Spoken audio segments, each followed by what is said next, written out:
So in our churches today, if you were to ask how many people are being born again, truly saved, having radically changed lives, it's next to nothing. We have a lot of baptisms, we have a lot of noise, we have a lot of loud worship concerts, but very little of the real thing, of true regeneration, truly new hearts. And it's important that we ask why. I mean, no one even thinks about this. What I'm saying right now, for a lot of professing Christians, is a strange thing to their ears, but it's true.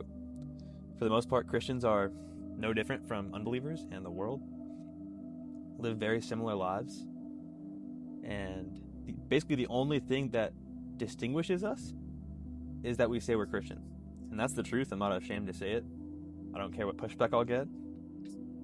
It's just true. And the solution is not a new thing. The Reformers, the Church Fathers, everyone left us a good example of what to follow. And it is to seek the face of God relentlessly.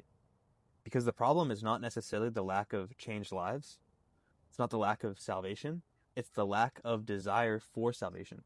In the days of the Puritans and the Reformers, when souls were not being saved, the pastors would be in distress.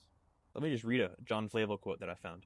He says here, "If a minister has no converts, let him weep before he reasons. Let him repent before he excuses. If no souls are won, let his knees be worn with supplication and his eyes with tears, before his lips dare to say, God is sovereign. Let no preacher dare stand at the judgment with dry eyes and unwounded hands." Whew!